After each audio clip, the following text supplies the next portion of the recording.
पुंडलिक वरदा हरी विठ्ठल श्री ज्ञानदेव तुकाराम पंढरीनाथ भगवान की जय। माऊली ज्ञानेश्वर महाराज की जय। शांती ब्रह्म एकनाथ महाराज की जय। जगद्गुरु तुकाराम महाराज की जय। सद्गुरु जोग महाराज की जय। नमामि सद्गुरुं शान्तं सच्चिदानन्दविग्रहं पूर्णब्रह्म परानन्द मीशमालन्दिवल्लभम्। ॐ नमो ज्ञानेश्वरा करुणाकरा दयाळा।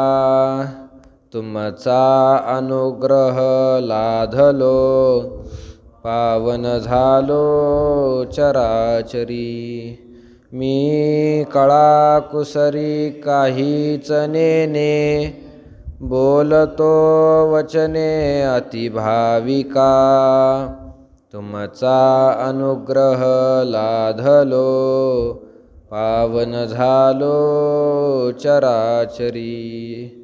एका जनार्दनी तुमचा दास त्याची आस पुरवावी।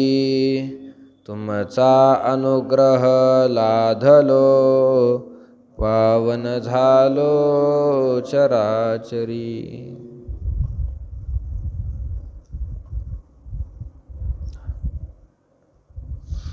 जव निरार्थता नाही तव व्यापार असे पाही।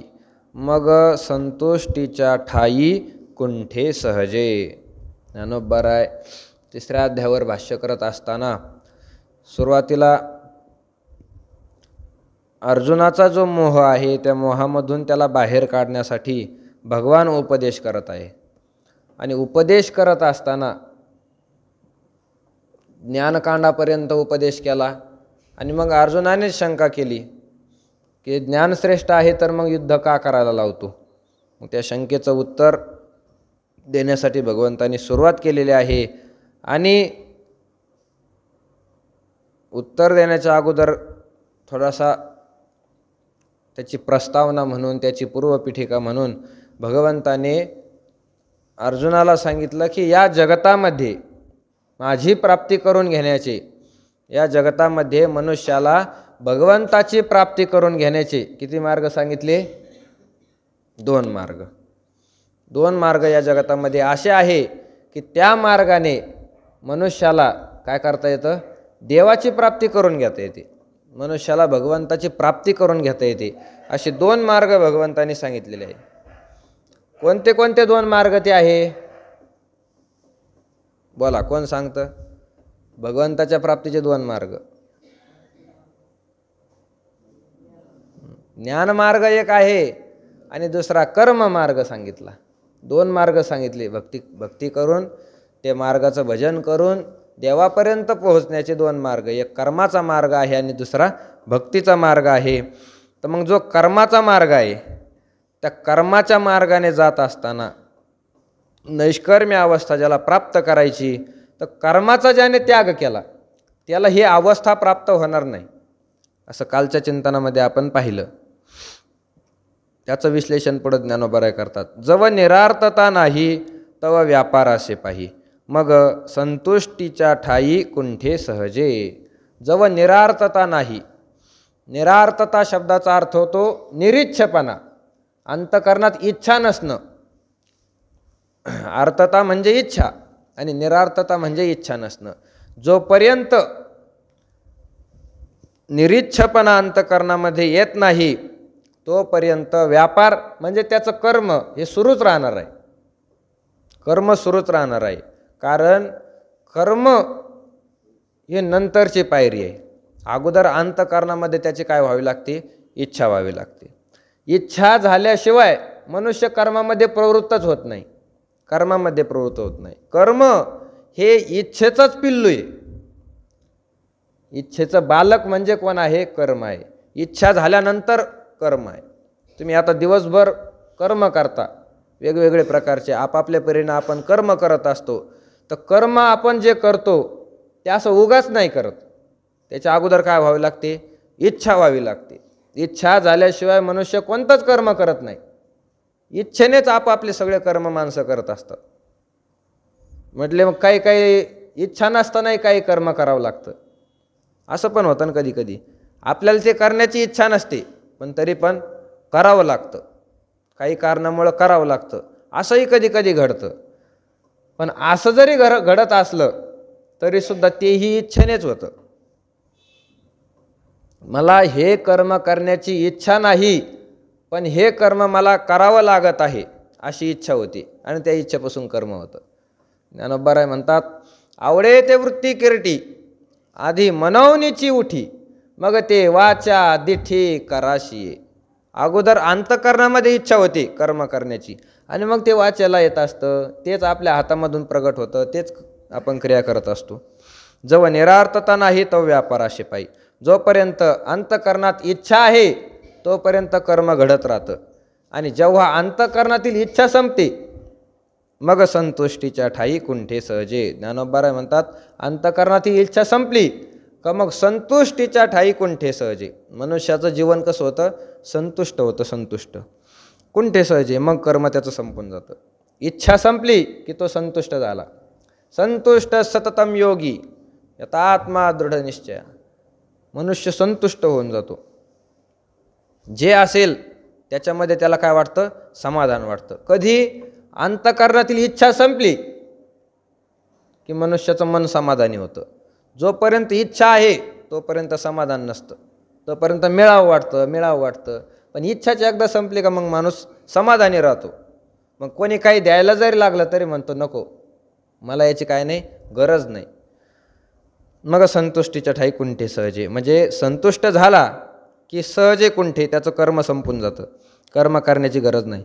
म्हणून ऐके पार्था जया नैष्कर्म्यपदी आस्था तया उचित कर्म सर्वथा त्याज्य न हे. म्हणून अर्जुना ऐक, जया नैष्कर्म्यपदी आस्था, नैष्कर्म्य पद आपल्याला प्राप्त व्हावं, त्या अवस्थेला आपण पोहोचावं अशी ज्याला इच्छा आहे ना तर तया उचित कर्म सर्वथा त्याज्य न हे. उचित कर्म जे आहे त्याच्यासाठी त्या कर्माचा त्याने काय करू नये? त्याग करू नये. आणि आपुलालिये चाडे आपा दिले हे मांडे की त्यजिले कर्म सांडे ऐशे आहे. अर्जुना मला सांग, आपुलालिये चाडे आपल्या इच्छेप्रमाणे, हे आपा दिले हे मांडे, एखादं कर्म जर आपल्या इच्छेप्रमाणे आपण जर केलं तर ते कर्म आपल्या अंगाला लागतं.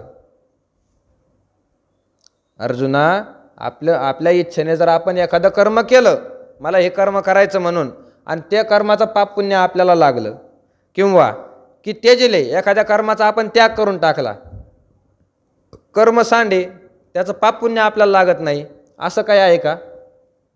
नाही. कर्माचं फळ हे आपल्या इच्छेवर अवलंबून नाही. कर्म केलं आणि मला त्याचं पाप पुण्य नाही लागत म्हणून नाही मिळालं, असं आपल्या इच्छेवर नाही. एखादं कर्म केलं आणि मला त्याचं फळ नको असं मनुष्य म्हणू शकत नाही.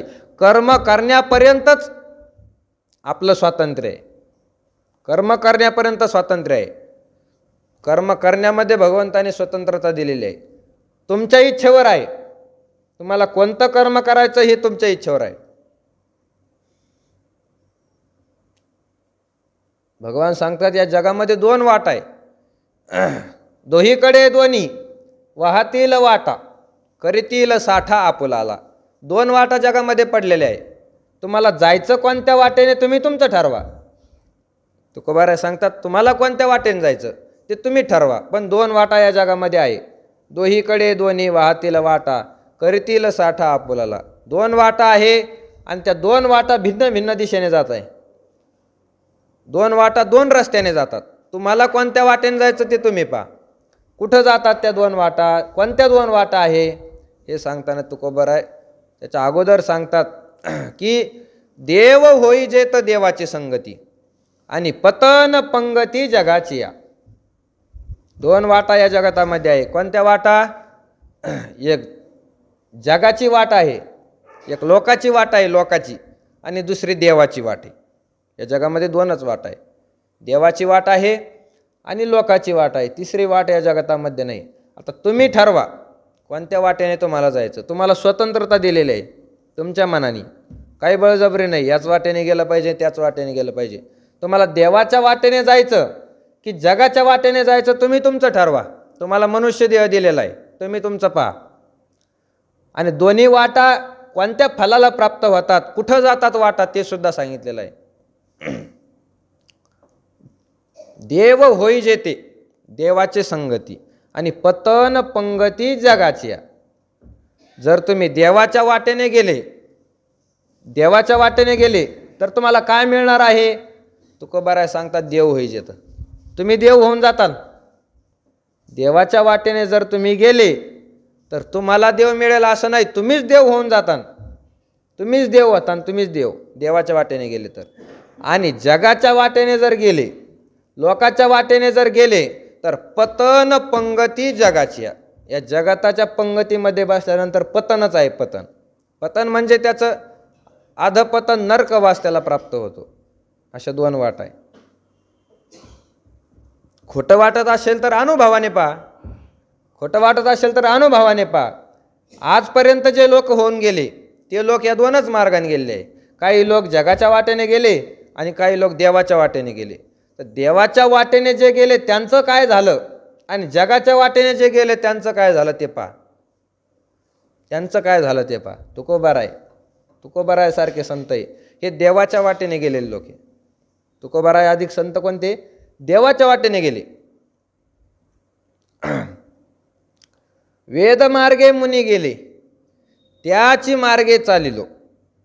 ज्ञानोबाराय सुद्धा म्हणतात वेदाच्या मार्गाने म्हणजेच देवाच्या मार्गाने सगळे ऋषीमुनी आतापर्यंत गेलेले आहे, आम्ही सुद्धा त्याच मार्गाने चाललो, असं सगळे संत सांगतात.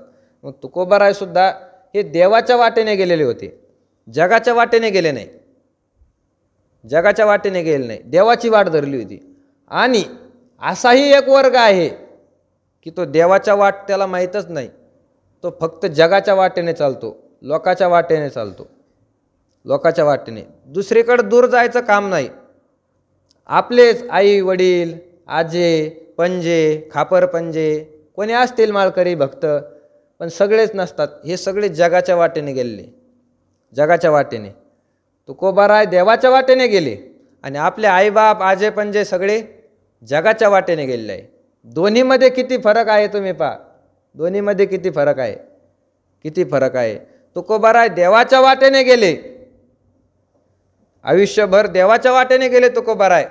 त्यांना अंतकाळी नेण्यासाठी भगवंताने विमान आणलं. विमान प्रयाण काळी देवे विमान पाठविले, कलीच्या काळा माझे अद्भुत वर्तले, मानव देह घेऊन निजधामा गेले, निळा म्हणे सकळ संता तोषविले. शेवटला काय आलं नेण्यासाठी, विमान आलं. विमान, विमान म्हणजे कोणतं, वैकुंठातून गरुडाचं विमान आलं, गरुडाचं विमानस्थ केले प्रयाण प्रसंगी. भगवंताने विमानामध्ये घालून नेलं तुकाराम महाराजाला. कुठं, वैकुंठामध्ये, याच शरीराने नेलं. कशामुळे झालं हे, मार्ग कोणता धरला, मार्ग देवाचा धरला. आणि त्याच तुलनेमध्ये आपले आजे पंजे आई बाप्पा, आपले आजे पंजे पा, कोणाच्या आई बापाला आलं विमान, इथं नाही आलं. कोणाच्या आज्याला, कोणाच्या पंजाला विमान आलं का, नाही आलं, नाही आलं. ज्ञानोबारायला जर विचारलं तर ज्ञानोबाराय म्हणतात ही गत कशी झालेली आहे. आजा मेला, पंजा मेला, बाप मसना गेला, देखत देखत नातू पंतू तोही तैसा झाला. ही जगाची वाटे, ही लोकाची वाटे. याच्यामध्ये आजा सुद्धा मसन वाटत गेलेला आहे, पंजा सुद्धा तिथंच गेलेला आहे, बाप सुद्धा तिथंच गेलेला आहे, मी सुद्धा त्याच ठिकाणी जाणार आहे. आणि माझ्या देखत माझे नातू पंतू ते सुद्धा कुठं जाणार आहे, स्मशान भूमीमध्ये नेऊनी निजविले स्मशानी, मानशे जाळी ते ठिकाणी. तुकोबाराय म्हणतात सगळ्या जगाची वाट स्मशानभूमीमध्ये जाते, स्मशानभूमीमध्ये. ही जगाची वाट आहे.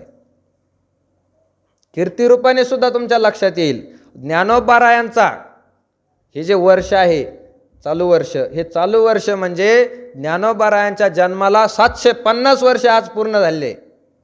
किती वर्ष, 750 वर्ष ज्ञानोबारायांच्या जन्माला पूर्ण झाले. या सगळ्या महाराष्ट्रात अखंड भारतामध्ये ठिकठिकाणी लोकांनी काय केले, मोठमोठे सप्ते केले ज्ञानोबारांच्या जन्माच्या 750व्या वर्षानिमित्त. केवढी कीर्ती मागे शिल्लक राहिली. उत्तमची उरे कीर्ती मागे, तो का म्हणे एका मरण्याची सरी. एवढी मोठी कीर्ती अजून मागं शिल्लक आहे. तुकोबारायांचं वैकुंठ गमन होऊन 350 पावणे 400 वर्ष झाले, अजूनसुद्धा त्यांची कीर्ती आहे. प्रत्येकाच्या मुखामध्ये तू का म्हणे, तू का म्हणे, तू का म्हणे शब्द आहे. यांची कीर्ती अशी राहिली. आणि इथं बसलेले तुम्ही सगळे, मला कोणीही सांगावं तुमच्या खापर पंजाचं नाव काय. कोण सांगतं? महिला मंडळ. खापर पंजाचं नाव कोणाला माहिती आहे का? पुरुषाला कोणालाच माहीत नाही. कसं काय माहीत नाही? तुमच्या कुळातले नाही का? तुमच्या कुळातले आहे ना. तुमच्या खापर पंजाचं नाव तुम्हाला का माहीत नाही? म्हणजे तुकोबाराय आणि तुमचा काहीच संबंध नसताना 350-400 वर्ष अगोदरचे ते तुकोबारायांचं नाव तुम्हाला माहिती. नुसतं नाव नाही, अख्खं चरित्र माहिती. ज्ञानोबारायाचा तुमचा काही संबंध नाही. ते ज्ञानोबाराय 750 वर्ष अगोदर झाले, त्यांचं अख्खं चरित्र तुम्हाला माहिती. आणि तुम्ही ज्यांच्या पोटाला जन्म आले, ज्यांच्या कुळामध्ये जन्माला आले, त्या खापरपंजाचं नाव तुम्हाला माहीत नाही. असं का आहे? असं का आहे? हे जगाच्या वाटेने गेले म्हणून त्यांची कीर्ती होत नाही. कीर्ती ही देवाच्या वाटेने जाणाऱ्याची आहे. जगाच्या वाटेने जाणारे, लोकाच्या वाटेने जाणारे यांची कीर्ती उरत नाही. आणि अधपतन तर निश्चित आहे. अधपतन निश्चित आहे. अख्ख्या महाराष्ट्रामध्ये नाही, अख्ख्या भारतामध्ये नाही, अख्ख्या जगामध्ये असा कोणीच म्हणू शकत नाही की ज्ञानोबाराय हे संत नाही, ज्ञानोबाराय वैकुंठाला गेले नाही. कोणीच म्हणू शकत नाही. तुकोबारायला विमान आलं त्याच्यामुळे नास्तिक लोकांनी विकल्प मांडला की विमान आलं नाही, त्यांचा खून झाला, तो भाग वेगळा. पण ज्ञानोबाराय अधिक इतर संत आहे, ते वैकुंठाला गेले नाही, त्यांना देव मिळाला नाही असं कोणीच म्हणू शकत नाही. नाही म्हणू शकत कोणी. आणि तुमच्यापैकी छातीवर हात ठेवून असंही कोणी सांगू शकत नाही की माझा पंजा वैकुंठाला गेला, माझा आजा वैकुंठाला गेला. नाही सांगू शकत तुम्ही, नाही सांगू शकत. का? कारण संत हे देवाच्या वाटेने गेले, त्यांना वैकुंठ आहे. आणि जगाच्या वाटेने आपले आईबाप गेल्यामुळे त्यांना काय आहे? अधपतन आहे, अधपतन. तुकोबाराय सांगतात या दोन बाजूला 2 वाटा जातात. तुम्हाला स्वातंत्र्य आहे, तुम्हाला कुठं जायचं ते पहा, तुम्हाला कुठं जायचं ते पहा. जाण्यामध्ये स्वातंत्र्य आहे, पण फलामध्ये तुम्हाला स्वतंत्रता नाही. तुम्हाला निघाले जगाच्या वाटेने आणि मग म्हणायला लागले आम्हाला वैकुंठ कसं काय नाही, आम्हाला विमान कसं काय नाही आलं. हे शक्य नाही. तुम्हाला विमान येणार नाही असं नाही, पण तुम्हाला त्या वाटेने जावं लागेल. जगाच्या लोकाच्या वाटेने गेल्यानंतर तुम्हाला विमान नाही, तुम्हाला नरकामध्येच जावं लागेल. एखादा जर देवाच्या वाटेने गेला, तो म्हणायला लागला मला नरक का मिळालं नाही, तर तेही शक्य नाही. 2 वाटांचे 2 फलं भिन्न भिन्न आहे. म्हणून तू का म्हणे चला जाऊ याची वाटे. हां, भरवसेनी भेटे पांडुरंग. तुकाराम महाराज म्हणतात मी तर या वाटेने चाललो देवाच्या, पण तुम्ही जे जगाच्या वाटेने चालले ना, तुम्ही सुद्धा चला इकडं, तिकडं जाऊ नका. भरवसेनी भेटे पांडुरंग. तुम्हाला खात्रीने सांगतो या वाटेने गेले की तुम्हाला भगवंत मिळणारच आहे. अशी भगवंताची वाट आहे. म्हणून कर्म करण्यामध्ये तुम्हाला स्वतंत्रता आहे. तुम्हाला कोणत्या वाटेचे कर्म करायचे, देवाचे कर्म तुम्हाला करायचे का संसाराचे कर्म करायचे, तुमच्या हातामध्ये आहे. पण एकदा कर्म केल्यानंतर त्याचं फळ मात्र तुमच्या हातात नाही. हा कर्मण्येवाधिकारस्ते मा फलेषु कदाचन. अर्जुना, तुला कर्मामध्ये अधिकार आहे, फलामध्ये अधिकार नाही. फल तू जे कर्म केलं त्याचंच भोगावं लागणार आहे. त्याचंच केले कर्म झाले तेची भोग आले, उपजले मेले आयशे किती. नाथमार सांगतात असे कितीही मोठमोठे जन्माला आले, कितीही मरून गेले, पण जे कर्म केलं तेच त्यांना भोगायला लागलं. कर्म सुटत नाही. अर्जुनासाठी भगवान तेच सांगतात आपुलालिये चाडे आपा दिले हे मांडे. आपल्या इच्छेने फळ प्राप्त करून घ्यावं कर्म न करता, असं काही आहे का? किंवा तेजिले कर्म सांडे आयशा आहे. तुम्ही एखाद्या कर्माचा त्याग केला तर ते कर्म त्यागल्या जातं, असं काय आहे का? नाही. तुम्ही त्याग केला म्हणजे त्याचं फळ सुटन तुमच्याकडून, असं काहीच नाही, असं काहीच नाही. हे वायाची सैरा बोली जे उकल तरी देखुनी पाहिजे, परी तेजिता कर्म न तेजे निभ्रांत मानी. ज्ञानोबाराय सांगतात हे वायाची सैरा बोलीची. या जगतामध्ये फुकटच लोक बोंबलत फिरतात. कर्म करू नका, कर्म करू नका, कर्माचं काहीच नाही, तुम्ही जे करता आता त्याचं तुम्हाला फळ भेटत असतं, मागच्या जन्माचा काही संबंध नसतो, मागच्या जन्मातील कर्माचा संबंध नसतो. ज्ञानोबा राय म्हणतात हे वायाची सैरा बोलीचे. असं म्हणणारे लोक हे फुकट बोलतात. सैरा, सैरा म्हणजे हे भटकलेले आहे, भटकलेले. सैरा शब्दाचा अर्थ काय? हे भटकलेले आहे, हे फुकट बोंबलत फिरतात. तुम्ही त्यांचं ऐकू नका. कोणाचं ऐकू नका? जे कर्माला मान देत नाही, जे कर्माचं खंडन करतात. तुम्ही कर्म करू नका, पूर्वजन्म काहीच नसतो, उत्तर जन्म काहीच नसतो, माणसाचा एवढाच एक जन्म आहे, मेल्यानंतर सगळं संपतं, म्हणून जोपर्यंत आहे तोपर्यंत मजा करून घ्या. असे बोलणारे जे आहे, ज्ञानोबा राय म्हणतात सैरा बोलीचे, यांचं तुम्ही ऐकू नका. उकल तरी देखोनी पाहिजे, याच्यामध्ये भेद काय आहे, याच्यामधलं रहस्य काय आहे, याच्यामधला तुम्ही अनुभव घेऊन पहा. अनुभव घेऊन पहा. लोकांचं ऐकू नका, लोकांचं ऐकू नका.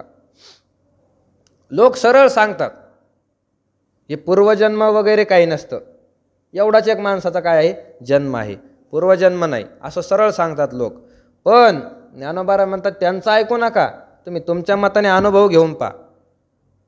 त्याच्यामधला भेद रहस्य तुम्ही जाणून घ्या आणि मग ठरवा काय मानायचं काय नाही.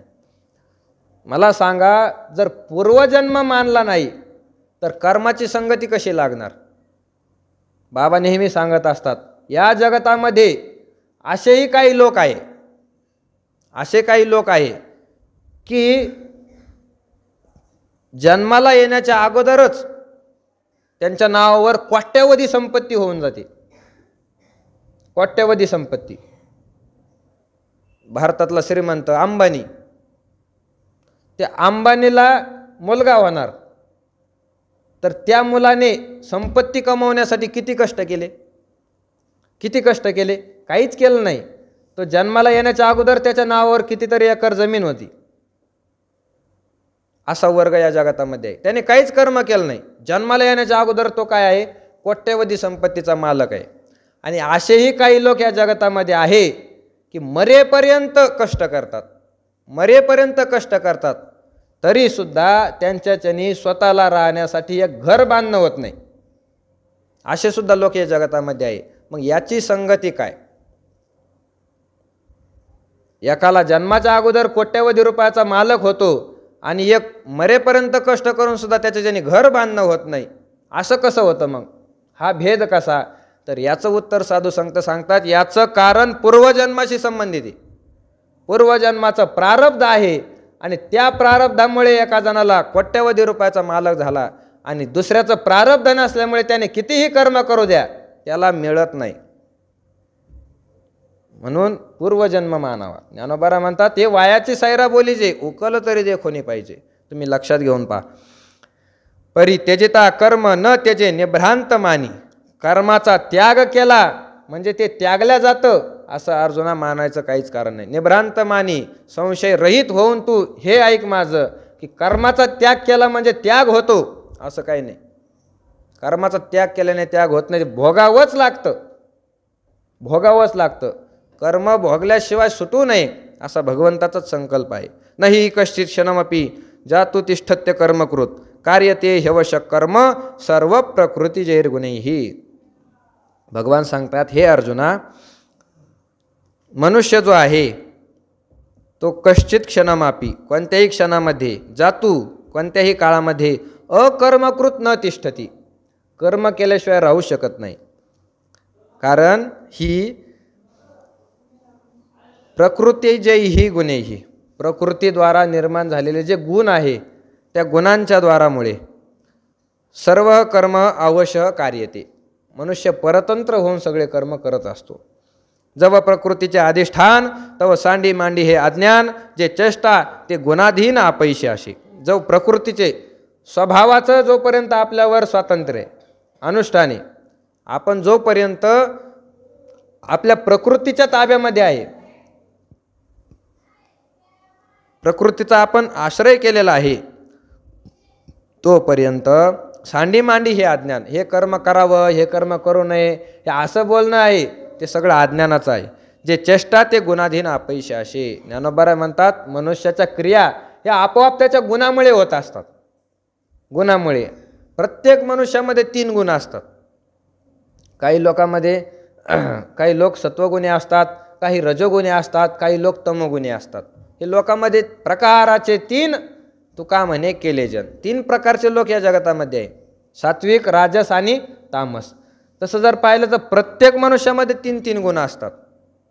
प्रत्येक मनुष्यामध्ये 3 गुण आहे. पण 3 गुण जरी असले तरी एखादा गुण काय असतो, जास्त असतो. आणि त्या गुणाच्या आधिक्यामुळे त्याला त्या गुणाचा मानलं जातं. आता ज्याच्यामध्ये सत्वगुण जास्त आहे त्याला सात्विक म्हणतात, ज्याच्यामध्ये रजोगुण जास्त आहे त्याला राजस म्हणतात, आणि ज्याच्यामध्ये तमोगुण जास्त आहे त्याला काय म्हणतात, तामस म्हणतात. तामस हे मनुष्याच्या अंतःकरणामध्ये 3 गुण आहे. 3 गुण, त्या गुणानुसार माणसाची क्रिया चालत असते. आपल्या स्वातंत्र्याने क्रिया नाही. गुण जसं करतील तसं मनुष्य क्रिया करत असतो. एखादा मनुष्य जर सत्वगुणी असला, त्याच्या अंतःकरणामध्ये सात्विक गुण भरलेला असला, तर तो मनुष्य सकाळी उठला की त्याची प्रवृत्ती कुठं होते, काकडा म्हणायला. हे त्याच्या अंतःकरणातला गुण करून घेतो. मनुष्य करत नाही, त्याच्या अंतःकरणात सत्वगुण आहे. सत्वगुण असला की तो सकाळी उठला की काकडा म्हणायला लागतो, चंद्रभागेचं स्नान करतो, प्रवचन कथा कीर्तन ऐकतो. सत्वगुणी मनुष्य, तर सत्वगुण त्याच्याकडून करून घेतो. एखादा रजोगुणी जर असला तर रजोगुण त्याला सात्विक कर्मामध्ये प्रवृत्त करत नाही, त्याला राजस कर्म करायला लावतो. तमोगुणी असला 12 वाजूस्तर झोपूनच राहतो.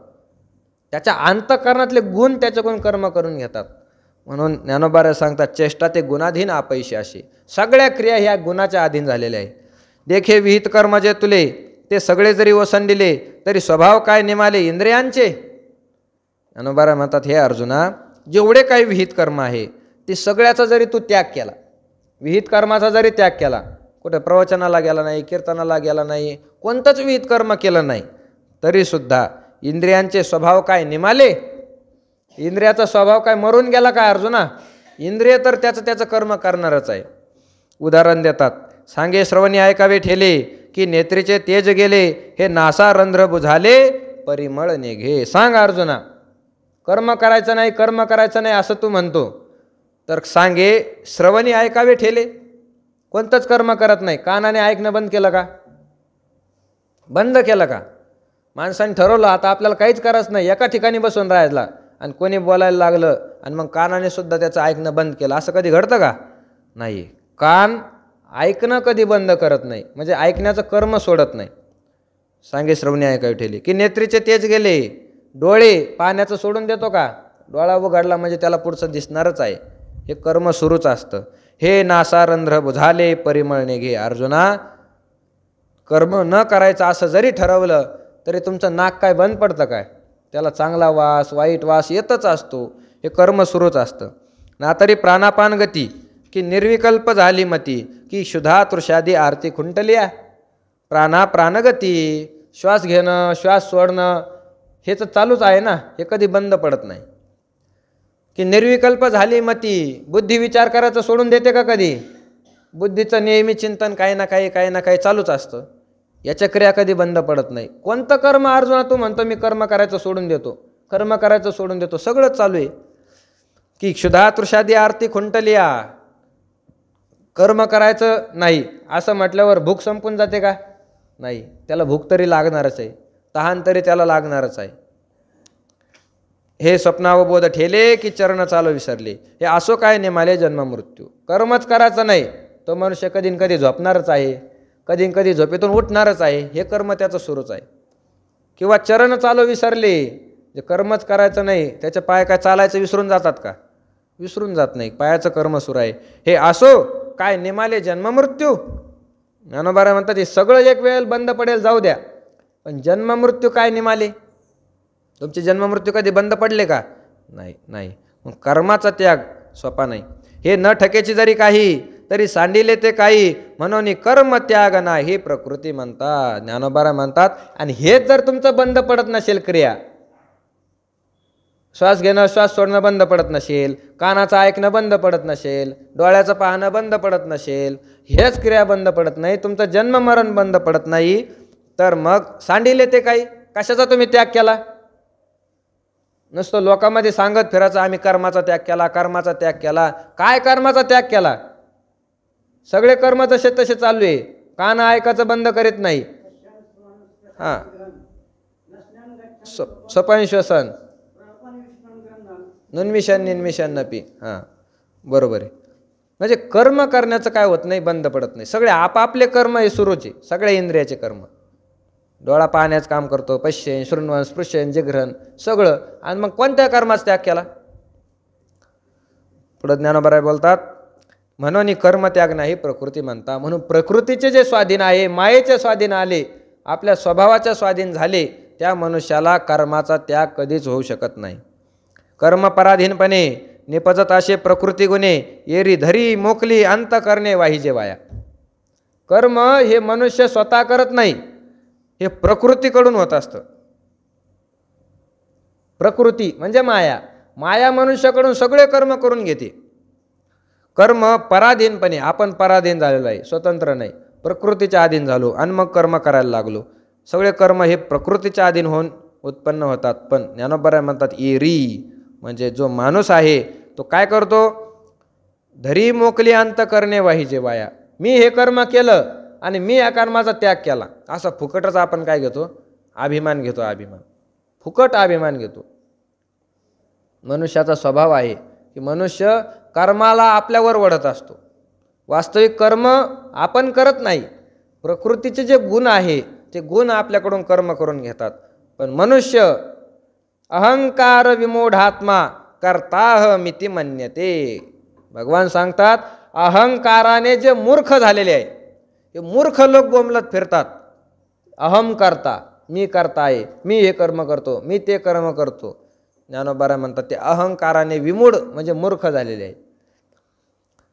येरी धरी मोकले अंत करणे वाहिजे वाया. आपण फुकटच कर्माचा आपल्यावर काय घेतो? ओझं घेतो. आता ओझं घेतल्यानंतर मग त्याचा भार तर होणारच आहे ना.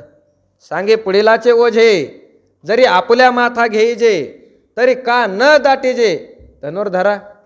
मोकळा चाललाय रस्त्याने आणि पुढून येणाऱ्या माणसाच्या डोक्यावर काय आहे? ओझं आहे.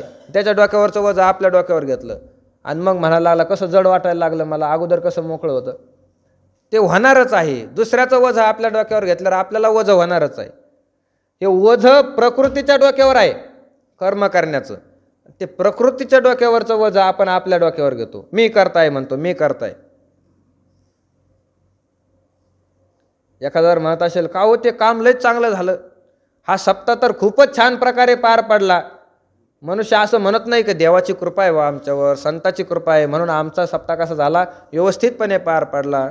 तिथं जाऊन म्हणतो मग मी होतो ना, मी होतो म्हणून सप्ताह झाला. यांना काय सप्ताह करता येत होता, मी होतो म्हणून झाला. कर्माचं ओझं आपण आपल्या डोक्यावर घेतो. मी हे केलं, मी ते केलं, मी हे केलं, मी ते केलं. तो का म्हणे काळे चेपियेला गाळा, मी वेळोवेळा करीत असे. मी मी मी मी मी मी करत राहतो आपण. हे मीपणा हे काय आहे? ओझं आहे. ओझं हे दुसऱ्याचं ओझं आहे, प्रकृतीचं ओझं आहे, आपल्या डोक्यावर घेऊ नये. येरी धरी मोकली अंत करणे वाहिजे वाया. देखे रथी आरुढीजे मग जरी निश्चळ बैशीजे, तरी चळ होऊनी हिंडीजे परतंत्रा. ज्ञानोबा म्हणतात तुम्ही प्रकृतीच्या स्वाधीन कसे झालेले आहे. दृष्टांत देऊन ज्ञानोबा सांगतात, दृष्टांत देऊन ज्ञानोबा सांगतात. म्हणले देखे रथी आरुढीचे. एक मनुष्य रथामध्ये बसला, मोठ्या गाडीमध्ये बसला आणि मग निश्चळ जरी बैशीजे, मग तो काय म्हणला आता कोणतंच कर्म करायचं नाही, फक्त या गाडीमध्ये काय करायचं? बसून राहायचं. फक्त गाडीमध्ये बसून राहायचं, कोणतंच कर्म करायचं नाही, अचल होऊन राहायचंय. ज्ञानोबा म्हणतात तरी चळ होऊनी हिंडीचे परतंत्रा. तू जरी कर्म केलं नाही तर ज्या रथावर बसलेला आहे तो रथ तरी तुला एका जागेवर ठेवील का? रथामध्ये बसला म्हणून तुला फिरावंच लागणार आहे. फिरायचं नाही असा जरी निश्चय केला तरी रथाच्या परतंत्र झाल्यामुळे फिरावं लागतं. तसं तुम्ही कितीही निश्चय करा, तुम्ही प्रकृतीच्या स्वाधीन आहात. म्हणून अर्जुना कर्माचा त्याग होऊ शकत नाही. का उचलिले वायू वशे चळे शुष्क पत्र जैसे निचेष्ट आकाशे परिभ्रमे. ज्ञानोबा म्हणतात की उचलले वायूवशी, फार मोठं वारं सुटलं. आता वाऱ्यामध्ये काय होतं, खाली पडलेला पाला पाचोळा सगळा वर उडत राहतो आणि त्या आकाशामध्ये सगळीकडे फिरून येतो. त्या पाल्याला फिरायचं असतं कुठं, जागेवर पडलेला असतो, पण वाऱ्यामुळे त्याला काय करावं लागतं, फुकटच सगळीकडे फिरावं लागतं. निचेष्ट आकाशे, क्रियारहित असणाऱ्या आकाशामध्ये त्याला फिरावं लागतं. का, तो वाऱ्याच्या पराधीन झाला. तैशे प्रकृती आधारे कर्मेंद्रिय विकारे निष्कर्म ही व्यापारे निरंतर. ज्ञानोबा म्हणतात त्याचप्रमाणे प्रकृतीच्या आधाराने कर्मेंद्रिय विकारे, कर्मेंद्रिय जे आहे त्यांच्या विकारामुळे निष्कर्म ही व्यापारे निरंतर. मनुष्य निष्कर्म जरी व्हायचं ठरलं तरी निरंतर काय होतं, कर्म करीतच राहतो. मनोनी संग जाऊ प्रकृतीचा तव त्याग न घडे कर्माचा, ऐशा ही करू म्हणते तयाचा आग्रह चिवरे. ज्ञानोबा म्हणतात की जोपर्यंत तुम्हाला प्रकृतीचा संग आहे, तुम्ही मायेच्या स्वाधीन आहे, मायेच्या गुणाच्या स्वाधीन आहे, तोपर्यंत कर्माचा त्याग होऊ शकत नाही. ऐशिया ही करू म्हणती, असं असलं तरी सुद्धा आम्ही कर्माचा त्याग करू, आम्ही कर्माचा त्याग करू, असा जर एखादा म्हणत असेल तर तयाचा आग्रहची उरे, त्याचा फक्त आग्रहच शिल्लक राहतो, कर्माचा त्याग त्याच्याकडूनही शक्य नाही. भगवान सांगतात कर्मेंद्रियानी संयम्य य आस्ते मनसा स्मरण इंद्रियार्थान विमूढात्मा मिथ्याचार स उच्यते. कर्मेंद्रियानी संयम्य, एखाद्या मनुष्याने सगळ्या प्रकारच्या कर्मेंद्रियाचं काय केलं, नियमन केलं आणि मनसा स्मरण असते, पण मनामध्ये मात्र विषयाचं काय करतोय, स्मरण करतोय, असा इंद्रियार्थान विमूढात्मा, इंद्रियाच्या विषयाविषयी मूर्ख झालेला जो मनुष्य आहे मिथ्याचारस उच्यते, त्याला मिथ्याचारी म्हणावं.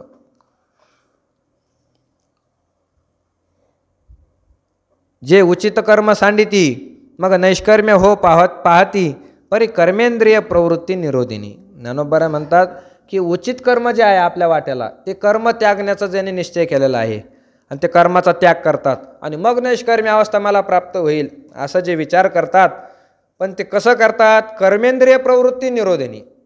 कर्मेंद्रियाचं ते काय करतात, नियमन करतात, कर्मेंद्रियाचं नियमन करतात.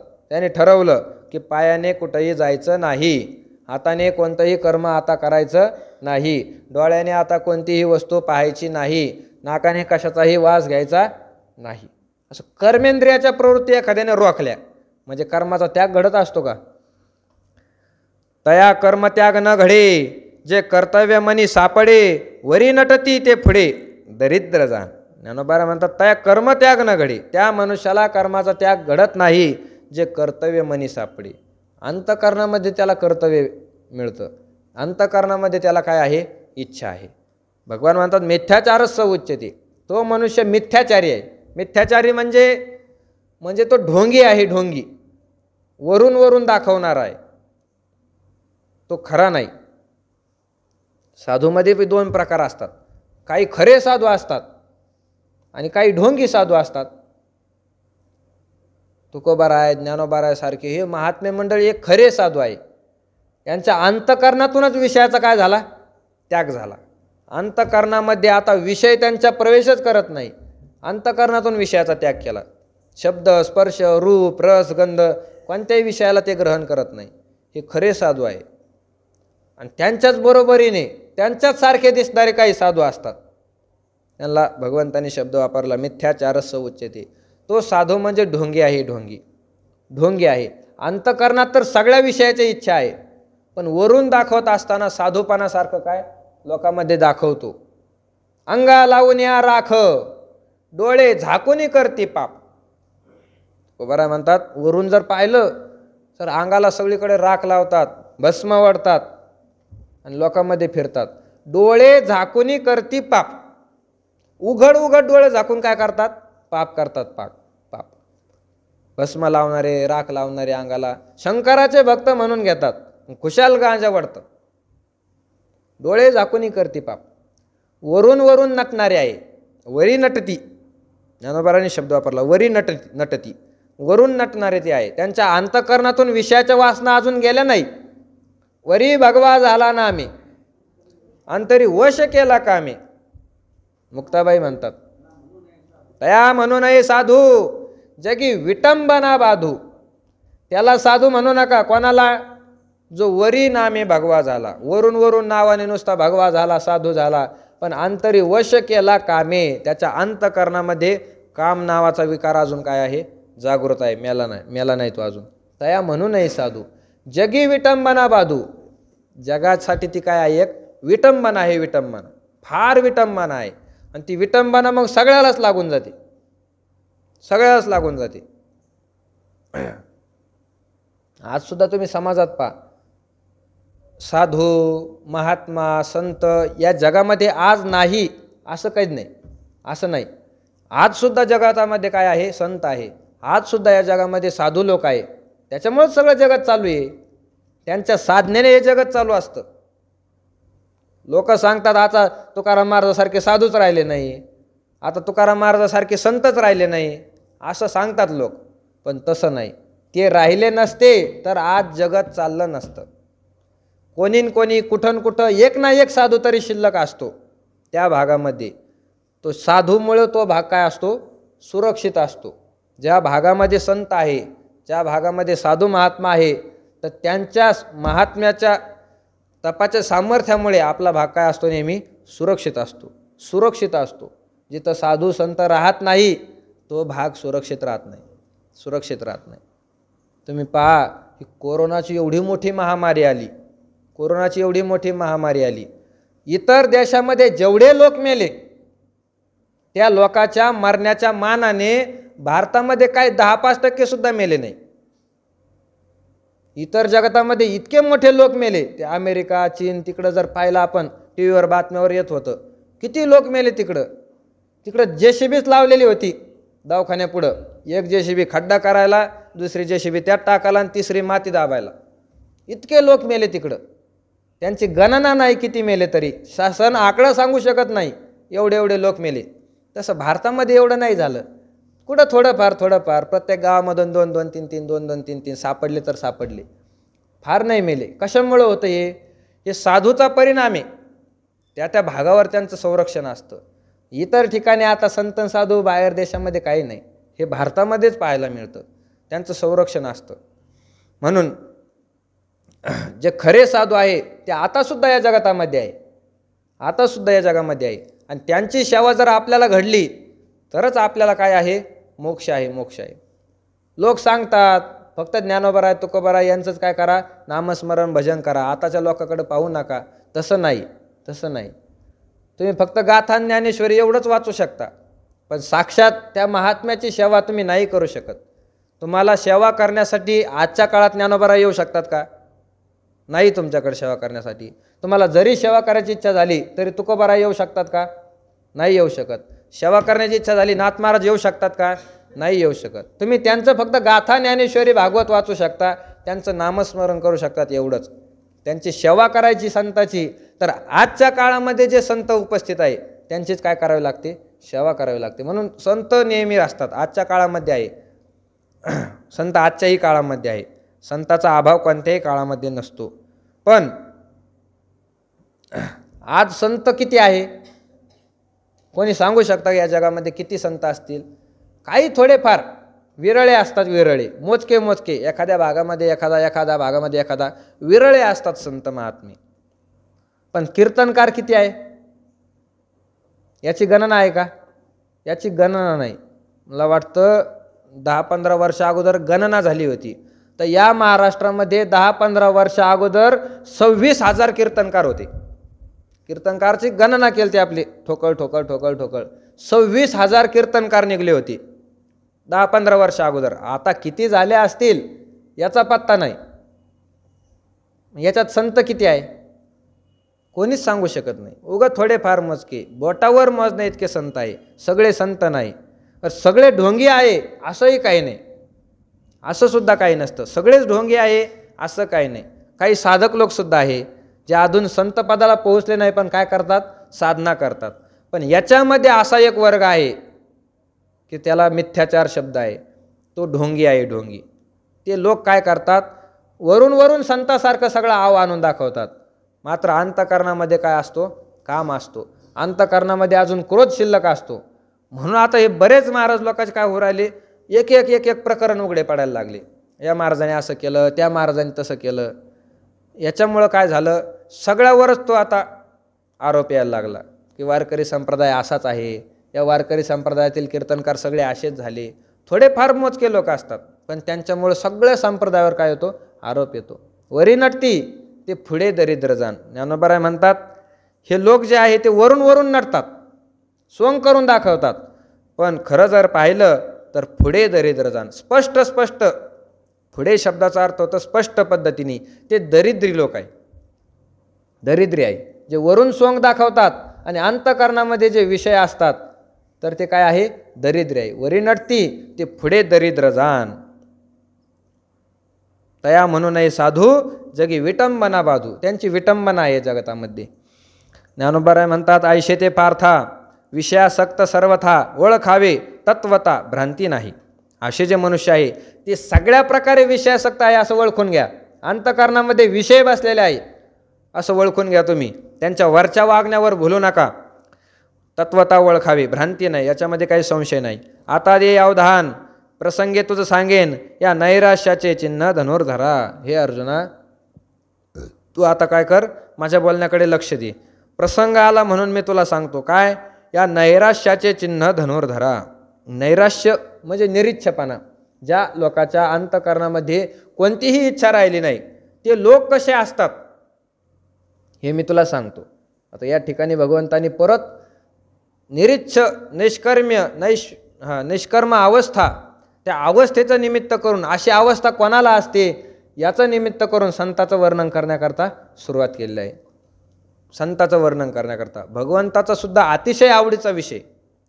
भगवंताला सुद्धा संताचं वर्णन केलेलं फार आवडतं, म्हणून प्रत्येक अध्यायामध्ये संताचं वर्णन आलं. मागं पाहिलं आपण दुसऱ्या अध्यायामध्ये स्थितप्रज्ञाचं निमित्त करून काय केलं, संताचं वर्णन केलं. अर्जुनाने प्रश्न केला होता स्थितप्रज्ञस्य का भाषा समाधिस्थस्य केशव स्थितधिक किम प्रभाषेत किमासित व्रजेत किम. हे देवा, या जगतामध्ये स्थितप्रज्ञ मनुष्य कोण आहे, ज्याची बुद्धी स्थिर झालेली आहे, असं आम्ही कोणाला ओळखायचं, कशावरून ओळखायचं, तो कसा असतो, कसा बोलतो, कसा चालतो, कसा दिसतो, हे आम्हाला सांग. त्याचं निमित्त केलं आणि भगवंतांनी काय केलं, स्थितप्रज्ञाचं निमित्त करून साधू संताचं वर्णन केलं, संताचं वर्णन केलं. संताचं वर्णन हे भगवंताच्या फार अतिशय आवडीचा विषय. प्रजाहाती यदा कामान सर्वान पार्थ मनोगतान, या श्लोकापासून सुरुवात करून थेट विहाय कामान्य सर्वान पुमांश्चरती निस्पृह, या श्लोकापर्यंत संताचं वर्णन केलं. संताचं ज्ञानोबा यांच्याविषयी निवृत्तीनाथ महाराज म्हणतात की तू संतस्तवनी रतशी तरी कथेची शे न करीशी. ज्ञानोबारायाला संताचं स्तवन किती आवडतं, संताची स्तुती करणं ज्ञानोबारायांना किती आवडतं, हे सांगत असताना निवृत्तीनाथ महाराज बोलतात, ज्ञानोबारायाला बोलतात तू संतस्तवनी रतशी. तू जर संताचं वर्णन करायला लागला एकदा, संताचं वर्णन म्हणजे कुठं केलं, ज्ञानेश्वरीमध्ये. ज्ञानेश्वरीमध्ये निवृत्तीनाथ महाराज म्हणतात की संताचं वर्णन करण्याकरता तू लागला तरी कथेची शे न करीशी. तर कथा काय चालू आहे हे तुझ्या ध्यानातच राहत नाही. ज्ञानोबा म्हणतात निवृत्तीनाथ महाराज, इतका तू रममान होतो संताच्या वर्णनामध्ये की प्रसंग काय चालू आहे, आपल्याला सांगायचं काय, हे तुझ्या ध्यानातच राहत नाही. नुसतं संताचं काय करत राहतो, वर्णन करत राहतो, वर्णन करत राहतो. म्हणजे संताचं वर्णन करणं हा सगळ्याच्याच आवडीचा विषय. देवाला सुद्धा ते आवडतं म्हणून प्रत्येक अध्यायामध्ये वर्णन केलं, आणि संतांना सुद्धा संताचं वर्णन करणं आवडतं. तुकोबारायांनी सुद्धा गाथ्यामध्ये अनेक ठिकाणी साधू संताचं वर्णनच केलं आहे. भक्ताईशे जाना जे देही उदास गेले आशा पाश निवारुनी, विषय तो त्यांचा झाला नारायण, नावडे जन धन माता पिता. भक्त कसे असतात तुकोबारायांनी फार विस्ताराने भक्ताचं वर्णन केलं आहे. देववशे चित्ती त्याची घडावी संगती. कोण आहे संत, त्याच्या अंतःकरणामध्ये देव राहतो, वर्णनच केलेलं आहे. अखंड जया तुझी प्रीती मज दे तयाची संगती, मग मी कमळापती तुझबा नानी कांटाळा. अखंड जया तुझी प्रीती, संताचं वर्णन केलं आहे. पवित्र सोवळी एकतीच भूमंडळी, ज्यांचा आवडता देव अखंडित प्रेमभाव, इथं सुद्धा संताचंच वर्णन आहे. पवित्र तो देह वाणी पुण्यवंत, जो वदे अच्युत सर्व काळ, हे सुद्धा संताचं वर्णन. म्हणजे तुकोबारायांना सुद्धा संताचं वर्णन अतिशय प्रिय आहे. नामदेवरायाकडे जर पाहिलं तर नामदेवराया इतकं संताचं वर्णन दुसऱ्या कोणी केलं असं वाटतच नाही. बाकीच्या संतांनी फक्त संताचं ठळक ठळक सांगितलं, पण नामदेवरायांनी संताचं विस्ताराने चरित्र लिहिलं आहे. कोणत्याही संताचं असो, प्रत्येक संताचं चरित्र नामदेवरायांनी लिहिलं. ज्ञानोबरायांचं चरित्र लिहिलं, निवृत्तीनाथांचं चरित्र लिहिलं, सोपान काका, मुक्ताबाई सगळ्याचं चरित्र नामदेवरायांनी लिहिलं आहे. चांगदेव महाराज त्यांचं चरित्र लिहिलं. अजून नरहरी सोनार, गोरोबा काका, सावता महाराज या सगळ्याचं चरित्र नामदेवरायांनी लिहून ठेवलं आहे. महिपती बाबा, त्या महिपती बाबांनी सगळ्या संतांचे चरित्र आपले ओळीबद्ध करून ठेवले आहे. आज जेवढ्या लोकांना संतांचं चरित्र कळतंय ते संत चरित्र कळण्याचं मुख्य साधन म्हणजे महिपती बाबा आहे. त्यांनी जवळजवळ 4-5 ग्रंथ केलेले आहे. त्या 4-5 ग्रंथामध्ये संतांचं वर्णन करून ठेवलं. अख्ख्या भारतभूमीमध्ये जवळजवळ 262 संतांचं चरित्र महिपती बाबांनी लिहून ठेवलेलं आहे, विस्ताराने लिहून ठेवलेलं आहे. म्हणजे प्रत्येक साधू संताला सुद्धा या संत स्तवनाची अपेक्षा आहे. म्हणून देवाने सुद्धा या ठिकाणी 3ऱ्या अध्यायामध्ये काहीतरी संताचं वर्णन यावं. संताचं वर्णन आल्याशिवाय अध्याय संपू नये अशी इच्छा करून काहीच सांगण्याची गरज नव्हती, तरीसुद्धा या ठिकाणी मुद्दाम शब्द घातला यस्त्विंद्रियानी श्लोकापासून. म्हणजे अगोदर सगळा विषय चालू आहे कर्माचा. 2 मार्ग सांगितले, एक ज्ञान मार्ग, दुसरा कर्म मार्ग. आणि मग कर्म मार्गाला पुढं घेतलं. कर्माचा त्याग कोणाकडूनच घडणं शक्य नाही असं सांगितलं. कर्माचा त्याग कोणी म्हणला मी कर्माचा त्याग करतो त्याच्याकडून शक्य नाही असं सांगितलं. आणि मग विषय पुढं चालून द्यायला पाहिजे होता की कर्माचा त्याग कोणाकडून घडणं शक्य नाही, मग कर्माच्या मार्गाने मनुष्याने भगवंतापर्यंत पोहोचलं पाहिजे असा विषय करायचा. त्यानंतर कर्म मार्ग सोडून ज्ञानमार्गाने भगवंताकडे जावं असा विषय सांगायला पाहिजे होता. इथं या संताच्या वर्णनाचा काहीच मुद्दा नव्हता, तरीसुद्धा मुद्दाम संताचं वर्णन घडावं म्हणून भगवंताने या ठिकाणी पुढच्या श्लोकामध्ये संताचं वर्णन करायला सुरुवात केली. निमित्त केलं नैराश्याचे चिन्ह. आता दे अवधान, प्रसंगे तुझं सांगेन या नैराश्याचे चिन्ह धनुर्धरा. हे अर्जुना, आता माझ्याकडे लक्ष दे. प्रसंग आला म्हणून तुला सांगतो. कशाचा प्रसंग, कशाचा काय, काहीच नाही, तरीसुद्धा मुद्दाम मी तुला सांगतो. काय? नैराश्याचे चिन्ह. हे धनुर्धरा, हे अर्जुना, निष्काम पुरुष कसा असतो, त्याच्या अंतःकरणामध्ये इच्छा राहिली नाही, तो पुरुष कसा असतो त्याचं वर्णन मी तुला सांगतो. आपली वेळ संपलेली आहे. आज 67 ओळीपर्यंत आपलं चिंतन झालेलं आहे. उद्या पुढच्या ओळीचं चिंतन करण्याचा प्रयत्न करू. पुंडलिक वरदा हरी विठ्ठल.